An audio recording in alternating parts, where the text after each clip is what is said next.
नमस्कार साथियों, कैसे हैं आप लोग? अच्छे हैं? हम पढ़ रहे हैं भारतीय राज्य व्यवस्था के अंतर्गत केंद्र सरकार। और केंद्र सरकार, आपने देखा कि हमारा जो भारतीय संविधान है वह संविधान एक विस्तृत दस्तावेज है, विस्तृत लिखित संविधान है। और उस संविधान में व्यक्ति और राज्य दोनों से ही संबंधित जो भी अधिकार, उनके कर्तव्य, उनके क्षेत्र और उनके कार्य और शक्तियां हैं, उन सबको लिख दिया गया है। और उसी प्रकार से भारतीय संविधान में जो कुल 22 भाग, 395 अनुच्छेद और 12 अनुसूचियां हैं और कुछ परिशिष्ट है जो संविधान के ही भाग है, उनके माध्यम से संविधान भारत में सर्वोच्च है। क्यों सर्वोच्च है? आपसे पूछा जाए कि भारत में संसद सर्वोच्च है, न्यायपालिका सर्वोच्च है या संविधान सर्वोच्च है? तो प्यारे बच्चों, भारत में संविधान ही सर्वोच्च है, क्योंकि संपूर्ण जो व्यवस्था है, चाहे वो कार्यपालिका हो, चाहे व्यवस्थापिका हो, चाहे न्यायपालिका हो, सभी को जो शक्तियां वो कहां से मिलती है? भारतीय संविधान से ही मिलती है। तो भारत में संविधान की सर्वोच्चता को स्थापित किया गया है। तो हम देखते हैं बच्चों, आज भारतीय संविधान उसका भाग जो 5 है, जो पार्ट 5 है, उसके अंतर्गत संघ और संघ सरकार के बारे में बात की गई है। अर्थात अनुच्छेद 52 से 151 तक जो हमारी भारतीय केंद्र सरकार है, संघ सरकार है, उसके बारे में बात की गई है। और हमने बात की थी सरकार के 3 अंग होते हैं। कौन कौन से? व्यवस्थापिका, कार्यपालिका और न्यायपालिका। तो जो हमारी भारतीय संघीय व्यवस्थापिका है, संघीय व्यवस्थापिका को हम क्या कहते हैं बच्चों? संसद कहते हैं। और उस संसद का निर्माण किससे होता है? संसद का निर्माण होता है राष्ट्रपति, लोकसभा और राज्यसभा। तो हमने बच्चों संसद के बारे में पढ़ा, संसद के कार्य, अधिकार, शक्तियां पढ़ा, और हमने राष्ट्रपति, लोकसभा और राज्यसभा के बारे में अध्ययन किया।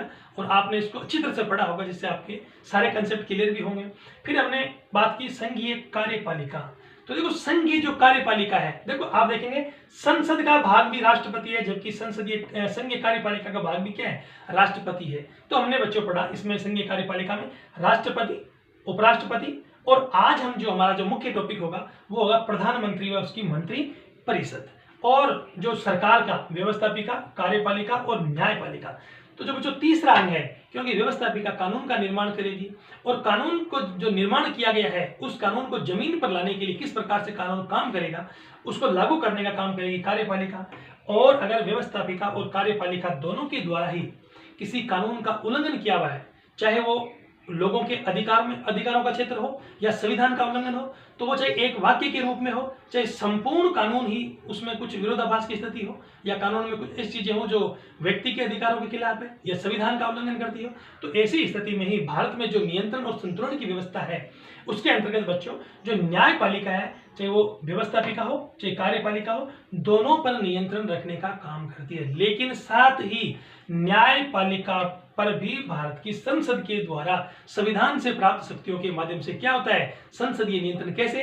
अगर न्यायपालिका के किसी न्यायाधीश पर अगर महाभियोग, इम्पीचमेंट की प्रक्रिया, हालांकि जो न्यायपालिका है उसके जो न्यायाधीश होते हैं उनके लिए महाभियोग शब्द काम में नहीं लेते, केवल भारत में राष्ट्रपति को हटाने के लिए, वो भी कैसे? संविधान का उल्लंघन करने पर ही हम उसको महाभियोग की, इम्पीचमेंट की प्रक्रिया, जो अर्ध न्यायिक प्रक्रिया होती है, उसके माध्यम से हटा जाता है। और कौन हटा सकता है? संसद हटा सकती है।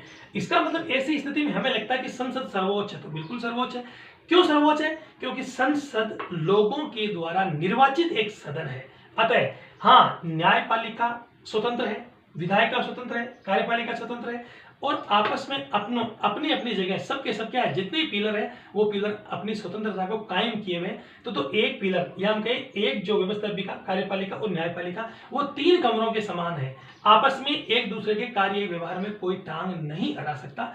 लेकिन अगर मनमानी करने लग जाए कोई भी एक अंग या 2 अंग, तो तीसरा अंग उसको संतुलन करने के लिए बहुत जरूरी होता है। तो आज पहले बच्चों हम पढ़ेंगे संघीय कार्यपालिका के अंतर्गत प्रधानमंत्री व उसका मंत्री परिषद। और बच्चों हमने बात की संसदीय, भारत में कैसी शासन प्रणाली है? भारत में संसदीय शासन प्रणाली है। और संसदीय शासन प्रणाली अर्थात भारतीय राज्य व्यवस्था के अंतर्गत हम बात कर रहे थे कि भारत में जो कार्यपालिका है वो 2 प्रकार की कार्यपालिका होती है। एक तो होती है स्थायी कार्यपालिका, एक राजनीतिक कार्यपालिका। और राजनीतिक कार्यपालिका के अंतर्गत भी हम कह सकते हैं कि भारतीय राज्य व्यवस्था में एक तो होता है राज्य का प्रधान, हेड ऑफ द स्टेट, जिसे हम राष्ट्रपति कहते हैं, और उसे हम नाम मात्र का, वैधानिक या औपचारिक प्रधान भी कहा जाता है, जिसे कहते हैं डी ज्यूरे। एक होता है सरकार का प्रधान, एक तो head of the state, head of the state. State हमने पहले ही पढ़ा था, राज्य क्या है? राज्य एक ऐसा भावनात्मक संगठन है, सामाजिक संगठन है जो निश्चित भूभाग पर रहने वाले सभी व्यक्तियों पर अपनी प्रभुत्व शक्ति का उपयोग करता है। वो क्या कहलाता है? राज्य कहलाता है, स्टेट कहलाता है। और यहाँ पर राज्य का प्रधान, हेड ऑफ द स्टेट कौन है? हेड ऑफ द स्टेट राष्ट्रपति है, और वो नाम मात्र का है। लेकिन राष्ट्रपति अर्थात जो कार्यपालिका की संपूर्ण शक्तियां हैं, अनुच्छेद 53, भारत का राष्ट्रपति कार्यपालिका का प्रधान होगा, तो संपूर्ण शक्तियों का प्रयोग या तो राष्ट्रपति खुद करेगा या अपने अधीनस्थ पदाधिकारियों के माध्यम से करवाएगा। अतः जो सरकार का प्रधान है, हेड ऑफ द गवर्नमेंट है, वो भारत में कौन होता है? प्रधानमंत्री होता है। और वही वास्तविक शक्ति का वास्तव में प्रयोग करता है प्रधानमंत्री, अतः उसे कहते हैं डी फैक्टो। तो प्यारे बच्चों, आज हमने पहले पढ़ा संसद में राष्ट्रपति या संघीय कार्यपालिका में राष्ट्रपति पढ़ा, अनुच्छेद 52 से 62, और उसके बाद में 72 से आगे के अनुच्छेदों में। तो हमने राष्ट्रपति के बारे में अध्ययन किया, हमने उपराष्ट्रपति के बारे में अध्ययन किया। तो प्यारे बच्चों, आज हम पढ़ेंगे भारत का प्रधानमंत्री व उसकी मंत्रिपरिषद, जो हमारे लिए बहुत ही महत्वपूर्ण टॉपिक है। तो देखिए, सबसे पहले आज प्रधानमंत्री व उसकी मंत्रिपरिषद। तो हमने यहाँ बात की भारतीय राज्य व्यवस्था में राज्य का प्रधान जो नाममात्र वैधानिक औपचारिक पद होता है, अर्थात केवल नाम किसका चलेगा? राष्ट्रपति के नाम से ही संपूर्ण कार्य संपन्न होंगे, संपूर्ण विधान बनेंगे, कानून बनेंगे, लागू होंगे। लेकिन यहाँ पर काम कौन करेगा? प्रधानमंत्री और उसकी मंत्रिपरिषद। तो हम आज पढ़ रहे हैं प्रधानमंत्री व उसकी मंत्रिपरिषद। अब देखिए, भारतीय संविधान का अनुच्छेद 74 क्या कहता है? भारतीय संविधान का अनुच्छेद 74 कहता है, एक पद के बारे में बात करता है, और वो पद किसका? प्रधानमंत्री का पद। तो प्यारे बच्चों, यहां देखिए, तो प्रधानमंत्री, इसमें पद की बात, कौन सा पद? अनुच्छेद 74 कहता है कि राष्ट्रपति को सहायता व सलाह के लिए एक मंत्रिपरिषद होगी, काउंसिल ऑफ मिनिस्टर होगा, जिसका प्रधान कौन होगा? प्रधानमंत्री होगा। देखो, साफ साफ कहा है, किसमें? अनुच्छेद 74 पद की बात करता है कि मंत्रिपरिषद होगी सलाह सहायता के लिए, और उसका प्रधान कौन होगा? प्रधानमंत्री होगा। अब यहां देखिए, अनुच्छेद जो 75 है वह करता है प्रधानमंत्री की नियुक्ति की बात। यहाँ प्यारे बच्चों, आपसे पूछा जाए क्या प्रधानमंत्री का निर्वाचन होता है, नियुक्ति होती है? तो प्रधानमंत्री की नियुक्ति होती है, और वो राष्ट्रपति के द्वारा नियुक्त किया जाता है। अनुच्छेद 75, प्रधानमंत्री की नियुक्ति राष्ट्रपति के द्वारा या राष्ट्रपति करेगा, और प्रधानमंत्री की सलाह पर मंत्रिपरिषद की नियुक्ति करेगा। इसका मतलब राष्ट्रपति पहले प्रधानमंत्री को नियुक्त करेगा। कैसे नियुक्त करेगा? पर राष्ट्रपति अपनी इच्छा से नहीं कर सकता ऐसा। वो जब लोकसभा के चुनाव संपन्न होने के बाद प्रथम बैठक होगी, और बहुमत दल का जो नेता होगा वह अपनी लिस्ट राष्ट्रपति को सौंपेगा, और राष्ट्रपति में उस बहुमत दल के नेता का नाम होगा, और उसी आधार पे राष्ट्रपति उसको प्रधानमंत्री नियुक्त करेगा। लेकिन प्रधानमंत्री जब एक लिस्ट सौंपेगा कि हमें इन लोगों को मंत्रियों बनाना है, और उनकी लिस्ट के आधार पर ही राष्ट्रपति उन्हें मंत्री बना सकता है। अतः अनुच्छेद 75 नियुक्ति की बात करता है। किसकी नियुक्ति? प्रधानमंत्री की नियुक्ति। बच्चों, निर्वाचन नहीं, नियुक्ति। अतः अनुच्छेद 75 प्रधानमंत्री की नियुक्ति राष्ट्रपति करेगा, और प्रधानमंत्री की सलाह पर, बिना सलाह के मंत्रिपरिषद की नियुक्ति राष्ट्रपति नहीं कर सकता। सलाह पर मंत्रिपरिषद की नियुक्ति कौन करेगा? राष्ट्रपति करेगा। अतः राष्ट्रपति लोकसभा में बहुमत दल के नेता को ही प्रधानमंत्री नियुक्त करेगा, अपनी इच्छा से राष्ट्रपति ऐसा नहीं कर सकता। अतः हम कह सकते हैं कि विशेष अगर परिस्थिति हो जाए, अगर मान लो कभी संसद में, लोकसभा में किसी भी दल को स्पष्ट बहुमत ना मिलता हो, और त्रिशंकु सरकार बनने की स्थिति हो, या त्रिशंकु या गठबंधन सरकार बनने की स्थिति हो, तो ऐसी स्थिति में जो त्रिशंकु या हंग जो पार्लियामेंट है, जो त्रिशंकु लोकसभा या गठबंधन की सरकार है, उसमें राष्ट्रपति अपने विवेक से उस व्यक्ति को प्रधानमंत्री बनाएगा जिस दल, जो राजनीतिक दल के पास सबसे अधिक बहुमत होगा, सबसे ज्यादा संख्या में उसके पास में लोकसभा सदस्य होंगे। अगर हम कह सकते हैं कि विशेष परिस्थिति में त्रिशंकु लोकसभा या गठबंधन की सरकार में राष्ट्रपति विवेक के अनुसार सबसे बड़े दल के नेता को प्रधानमंत्री नियुक्त करेगा, जबकि बहुमत दल का नेता है उससे ही नियुक्त करेगा। यहाँ पर अपनी इच्छा नहीं चलेगी, लेकिन यहाँ पर वो अपने विवेक की इच्छा का प्रयोग कर सकता है। तो यहाँ देखिए नंबर 3, अतः अन्य मंत्रियों की नियुक्ति। तो पहला तो क्या बच्चों? प्रधानमंत्री का पद, फिर बात की नियुक्ति, फिर अन्य मंत्रियों की तुलना में प्रधानमंत्री की स्थिति कैसी है? समकक्षों में प्रथम। प्रधानमंत्री क्या है? लोकसभा या संसद का कोई सदस्य है, वही प्रधानमंत्री बन सकता है।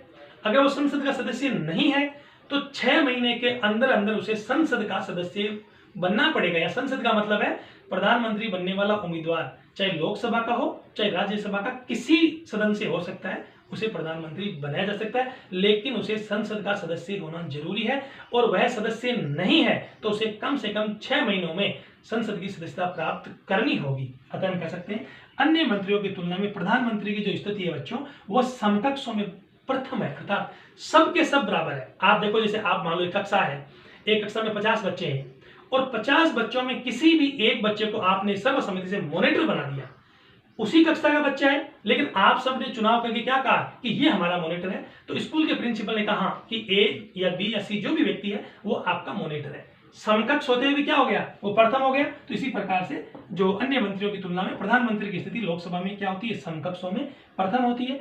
अन्य मंत्री राष्ट्रपति के प्रसाद पर्यंत, प्लेजर ऑफ द प्रेसिडेंट, प्रसाद पर्यंत, यहां ध्यान देना बच्चों, अन्य मंत्री राष्ट्रपति के प्रसाद पर्यंत पद धारण करेंगे।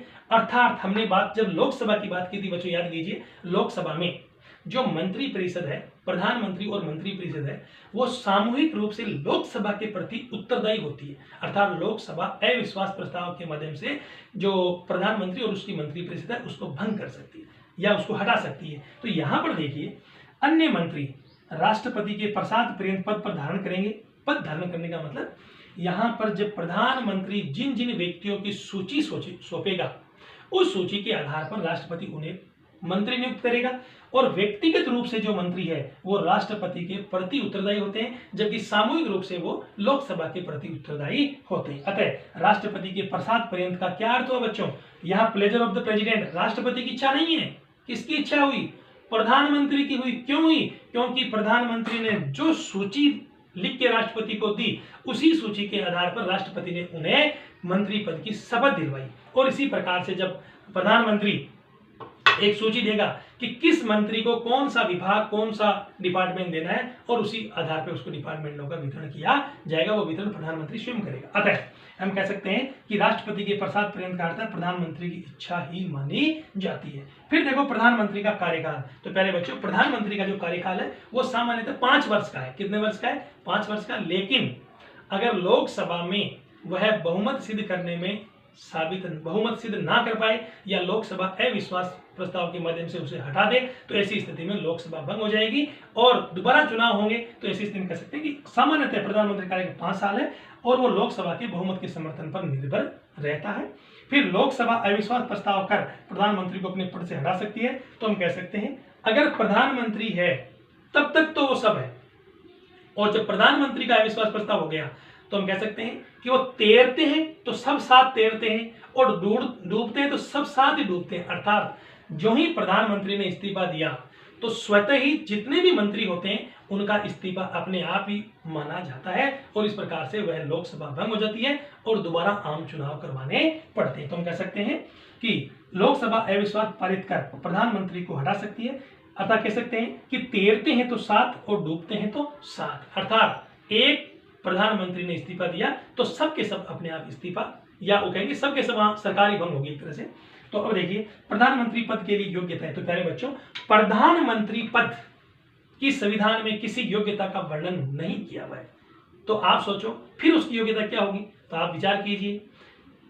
संसद के सदन का सदस्य होना जरूरी है। इसका मतलब प्रधानमंत्री बनने वाले व्यक्ति के लिए वही योग्यता होनी चाहिए जो संसद या लोकसभा या राज्यसभा बनने के सदस्य बनने योग्यता होनी चाहिए। अतः बच्चों हम कह सकते हैं कि प्रधानमंत्री, संविधान में प्रधानमंत्री की योग्यता का कोई वर्णन नहीं किया गया, लेकिन प्रधानमंत्री का संसद का सदस्य होना अनिवार्य है। या संसद का मतलब है चाहे वो लोकसभा से हो चाहे वो राज्यसभा से, किसी भी सदन का हो सकता है, उसे प्रधानमंत्री बनाया जा सकता है। अतः जो योग्यता संसद सदस्य की हो, अगर वो लोकसभा से चुन के आए तो लोकसभा की होगी और वो राज्यसभा से आएगा तो राज्यसभा की योग्यता मानी जाएगी। लोकसभा से है तो उसकी आयु 25 वर्ष और राज्यसभा से तो उसकी आयु 36 वर्ष होनी चाहिए। अतः साथ ही बहुमत दल का नेता होना भी जरूरी है। तो ऐसी स्थिति में जब वो बहुमत दल का नेता होगा और संसद का सदस्य होगा तो यही उसकी योग्यता है कि इसके आधार पर उसे प्रधानमंत्री बनाया जाएगा। फिर देखिए बच्चों, संसदीय व्यवस्था में प्रधानमंत्री का पद अति महत्वपूर्ण है। अतः प्रधानमंत्री मंत्री परिषद की मेहराब की चाबी या आधारशिला है, अर्थात नींव है। प्रधानमंत्री उस पूरी काउंसिल ऑफ मिनिस्टर की नींव है। अगर प्रधानमंत्री हिला तो पूरी मंत्रिपरिषद हिल जाएगी, प्रधानमंत्री ने इस्तीफा दिया तो पूरी मंत्रिपरिषद ही खत्म हो जाएगी, उसका कोई महत्व नहीं रहेगा। इसीलिए कहते हैं कि जो आपस में समकक्षों में प्रथम है और तैरते हैं तो साथ तैरते हैं और डूबते तो साथ ही डूब जाते हैं। अतः हम कह सकते हैं कि संसदीय व्यवस्था में प्रधानमंत्री का पद अति महत्वपूर्ण है। प्रधानमंत्री मंत्रिपरिषद की मेहराब की चाबी है या उसकी आधारशिला है। अतः की स्टोन ऑफ द आर्च, हम कह सकते हैं मंत्रिपरिषद प्रधानमंत्री पर ही टिकी हुई है। जब तक प्रधानमंत्री उन्हें अपने विश्वास के आधार पर प्रधानमंत्री का पद दे तब तक ठीक है, अन्यथा वह उसे इस्तीफा देने के लिए भी कह सकता है। तो हम कह सकते हैं प्यारे बच्चों, भारत में जो प्रधानमंत्री का पद है वो बहुत ही महत्वपूर्ण पद है और प्रधानमंत्री सारी देश की जनता प्रधानमंत्री की ओर देखती है। उसके निर्णयों से पूरा देश प्रभावित होता है और उसके निर्णय केवल किसी देश को ही नहीं, या हम भारत के संदर्भ में कहें तो वो केवल देश को नहीं, भारत की पूरी जनता और उस दुनिया का जितने भी देश है उन देशों के लोगों को भी प्रभावित करते हैं कि इस देश का जो, क्योंकि भारत की जनता 135 करोड़ से ऊपर पहुंचने वाली है, तो इस देश की जनता का जो प्रधान है वो कैसा होगा, जनप्रतिनिधि कैसा होगा और उनके निर्णयों के द्वारा वह पूरी दुनिया को प्रभावित करता है, भारत को प्रभावित करता है। तो हम कह सकते हैं कि आप लोग जब जागरूक होंगे, आपको राजनीति का ज्ञान होगा, आपको अपनी राज्य व्यवस्था का ज्ञान होगा, आपको सरकार का ज्ञान होगा, सरकार की कार्यप्रणाली का ज्ञान होगा, आपको इन पदों का विभाजन का मालूम होगा, किस प्रकार से कानून बनते हैं इनके बारे में मालूम होगा और आपको खुद अपने अधिकार, अपने कर्तव्य, अपने मूल्यों के बारे में मालूम होगा। आपको अपनी राजनीतिक संस्कृति, राजनीतिक समाजीकरण और राजनीतिक जो परिपक्वता उसके बारे में आप पूरी तरह सचेत होंगे। तो मान के चलिए बच्चों, आप भी एक दिन भारत के इन उच्च पदों पर पहुंच सकते हैं या इन पदों पर पहुंचने वाले जो नागरिक होंगे उन अच्छे नागरिकों का चुनाव करेंगे तो भारतीय व्यवस्था कितनी अच्छी हो जाएगी, आप इसकी कल्पना भी नहीं कर सकते।